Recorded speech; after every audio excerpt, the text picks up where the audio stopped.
to the fray, Flak Pack. It's Termex here, and welcome back to another Borderlands 3 build video. Today, I'm excited to show you guys my Rick Grimes Maggie pistol build for Flak. This is a build I've been working on for a while now. And before I get the comments about it, all the recent polls I did on my YouTube channel, that was just so I know when to post my new builds that I have ideas for, and to see what my subscribers mainly want to see. So if you're new here, you can go make a vote over in the community tab. And while you're over there, you might as well click subscribe because it helps me out a lot. Anyway, let's get right into the build. Alright, starting off into the hunter skill tree, we have the majority of our points within this tree. Not to say we don't have points in the other trees, but this tree just mainly has the most points. 5 out of 5 in Interplanetary Stalker for all the bonuses when we get kills. 3 out of 3 in the Leave No Trace, so our Maggie replenishes ammo when we get critical hits, because critical hits are going to be a big part of this build. We are playing Flak, so that's obviously going to be apparent. 5 out of 5 in a Hunter's Eye, so we get a bunch of bonuses against humans, robots, and beasts. But with my class mod, it is 8 out of 5, which is ridiculous. Robots basically have half the armor. I'm going to be taking 30% less damage from beast, and I'm almost getting a flat out 30% crit damage from humans. 1 point into head count, just so we can get our rack attack faster. Rack attack already has a pretty quick cooldown, so it just helps out a lot, but it's not worth putting 3 out of 3 into. 5 out of 5 into 2 Fang, so we can get that 7th projectile occasionally with the Maggie, which would help out with head count. I normally don't put 2 Fang on multi-pellet weapons, but for the Maggie, since it only has 6 pellets, the 7th pellet actually makes a lot more of a difference than a 22 pellet stagecoach would be. 3 out of 3 into the most dangerous game, so when we kill a badass, we're going to be getting bonus crit damage and gun damage, along with other pet bonuses and handling benefits.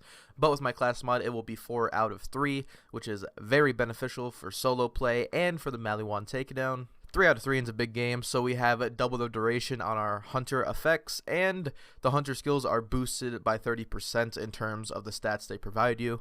1 out of 1 into Galactic Shadow, so when we deal critical hit damage, it is boosted by a flat out 15%, regardless of how we're using that critical hit damage. 5 out of 5 into Grim Harvest, so we get increased gun damage and action skill damage for our racks. I mainly did it for the gun damage, but the action skill damage is useful as well. And for our final point into the hunter tree, we're going to get the capstone Maggiebuild. So when we're shooting an enemy, we just have a random chance to hit a critical hit no matter where we shot them. And for Maggiebuild, that is a 20% chance. Over into the Stalker tree, we have 5 out of 5 into self-repairing systems. This is for survivability, health regeneration, and max health. 5 out of 5 in a Furious Attack, so when we shoot an enemy, we gain increased gun damage per stack. The stacks do not last too long, but it does help with the gun damage. It has a total of 10 stacks, 2% gun damage with each stack. That's around 20% gun damage. Well, it is 20% gun damage when you're in the fight. Only 1 point into Overclocked because the fire rate isn't that big of a deal, but it's the only place I could put my point because Sikkim is useless, all my BFFs isn't that useful, and Eager to Impress would not be a smart option to pick since we already have head count with a crit. 1 out of 1 into Lick the Wounds because you already know. Get the perk. 3 out of 3 in a Turn Tail and Run, so we get the bonus gun damage and fire rate, and we get more survivability, mainly for the Maliwan takedown. It's not that big of a difference when you're mobbing and running around, but when you're in Wotan fights, you're gonna love the 25% extra gun damage. 3 out of 3 into the Fast and the Furriest, mainly for the gun damage, but the 10% bonus movement speed helps when you don't want to feel like a slow-moving rock.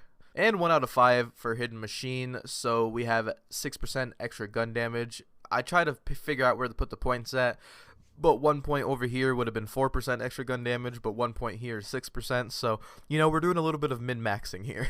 And as for your skills, you're going to pop on Rack Attack along with Rack Open a Cold One and Flock and Load. Flock and Load adds 2 more racks, basically doubling the damage of your ability. And Rack Open a Cold One switches it to cryo damage because cryo is a lot more viable than fire in my opinion. If you're having trouble surviving or you just notice you're going down a lot for some reason, pop on Falconer's Feast. This will make it so when the racks deal damage you get some health. As for the pet, I like to say personal preference as always, but the movement speed and crit is what I go with. Again, if you're finding the build to be a little too squishy, you can go with the Spider Ant Countess because she will provide you with damage reduction and health regeneration. Alright, as for Guardian Rank, all Guardian Rank stats are disabled for the purpose of this build. Over into the gear, we're going to start off with the Maggie. My Maggie is a Dastardly Maggie, but your prefix might change. With the Dastardly Maggie, this could be dropped from any attainable loot source, but I personally got mine from Graveward. Surprise, surprise. Yes, I mainly got it from Graveward because that's the best place you can get guns. Graveward, Captain Trant, all those type of areas to get guns. But with mine, I got on action skill and weapon damage is increased by 100% for a short time. This is very useful on flak along with racks because that makes it so every time we use our rack attack, we're going to be getting that bonus 100% damage basically all the time. Now, as for your secondary weapon, it could be any launcher of your choice. Me personally, it's going to be the Scourge because for the Maliwan takedown, it's very useful. And for second wins, you're not going to need a Scourge because the Maggie will get you up 90% of the time. As for your shield, I went with the Transformer because now that's level 53, it has an insane capacity. And of course, you're going to be immune to shock damage, and it's almost kind of like a absorption shield. So when you're getting shot at, you have chances for even more bullets to go into your mag while shooting things. Mine happens to be anointed, where when my action skill ends, I gain bonus corrosive damage for 10 seconds. And this is very useful along with rack attack. As you see, that's kind of the thing we're going with here. Along with the Hunter Seeker. The Hunter Seeker has a similar anointment, but it's just incendiary damage because you got to remember the bonuses for the same element don't stack. So you're getting maximum damage if a different piece of your gear is different. So I couldn't have a Transformer with the incendiary anointment along with the grenade because it'll just stay at a flat out 50 bonus. But it's nice that you can have multiple elements for the Maggie because the Maggie is obviously always going to be non-elemental. As for the relic, I went with a Snowdrift with pistol damage and magazine size because that is what we're using with the Maggie. If you can't find anything with pistol damage, I recommend going for either magazine size or action skill cooldown rate. This is just one of my favorite relics. It is a level 50 and it could be better, but it's very hard to farm perfect relics, obviously. And as for our class mod, this has been showcased on my channel pretty recently with my wedding invitation build. If you want to check that out, you could check the description. Very good build, a little bit different from what most people are posting. Anyway, the bounty hunter build. We already know the stats. It has a 3% chance to activate your hunt skills when you just deal damage, and bosses are treated like beast, humans, and robots, which is very useful. The weapon handling and the sniper damage is not what we're worried about with this. We're worried about the 45%. But by 3 years of age, the speech should be understood at least 3/4 of the time by strangers. Jacob's crit damage. That is what we're worried about, along with the bonuses we get with the class mod itself. Alright, so now I showed you guys all that. I want to let you guys know, if you don't want to use Bounty Hunter, there's definitely some better options depending on what you're doing. Remember, depending on what you're doing. If you're going for bosses, I want to say Bounty Hunter is just the best thing to do. But if you're more of a mobbing style, if you could find a good Cosmic Stalker to boost your hunt skills, that's very useful. I'm obviously not going to use the Cosmic Stalker for this video because I have a pretty terrible one. But you get the point. Bosses, put on Bounty Hunter. If you're mobbing, put on Cosmic Stalker. But if you're in the Maliwan takedown, I recommend putting Bounty Hunter on all the time. This build can do takedown. As for true takedown, not so much. I mean, it could do it, but just doesn't have the correct kill time, and survivability is going to become your main problem. Anyway, you guys already saw some gameplay in the beginning. Let's take this build over to Athenas. One of my favorite places to test builds, just because it's a variety of enemies, the Nogs, the heavyweights, the flyers. It just has a variety of enemies that I enjoy killing. I usually sometimes do Ambermire as well. The Ambermire has a lot of enemies weak to fire, so if you use any fire weapon, they're going to die pretty much instantly. Well, where's Headbang? Oh no, that's Dipstick. I forgot we're using Dipstick for this build. I do not think we need any ammo, so we're just going to roll right into Athenas. Now you're going to see with this build, one main thing you want to do is get your rack attacks out there as much as possible, because you're going to be getting that bonus damage more often. Now with some of the enemies, they do reflect bullets back at you, and that's obviously a problem when you're using a gun that's as powerful as the Maggie.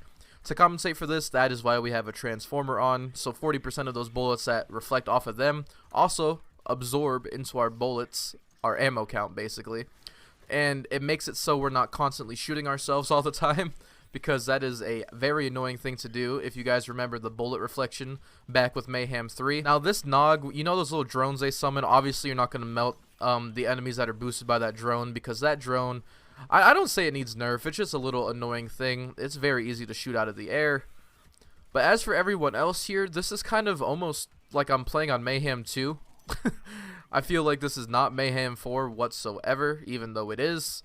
And that's what I was trying to go for with this build. I was trying to go for a fun way to use the Maggie on flak. I'd never really seen many people revolve their build around the Maggie. I mean, Jolt's dude made the gunslinger build, and he put the Maggie within that save file. But no one has, from what I know, from my knowledge, if you guys know someone that already did it, let me know.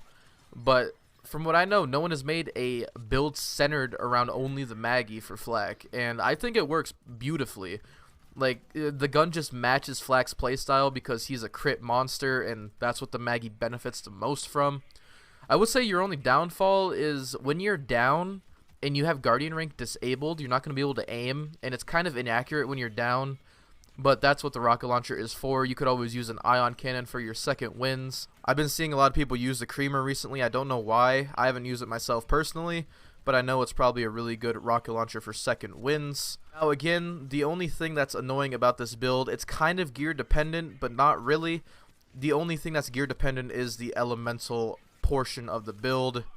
Other than that, survivability is pretty decent, so is the damage, and like I said, you could solo the Maliwan takedown easily with this build.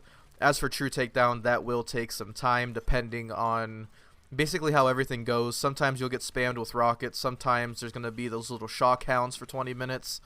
I hate those so much. But anyway, if you guys enjoyed the build, there will be a PC save file in the description for you PC players. As for the console players, I don't know any way of giving you guys save files or transferring them into a console file yet. Anyway, guys, I made this build in honor of Rick Grimes, now with The Walking Dead starting back up pretty soon. Anyway, hope you guys enjoyed the build. Make sure you leave a like and subscribe if you want to support my channel. And I have a Discord server, link will be in the description below if you are interested in that. And I hope you guys have a terrific day, and I'll see you guys later.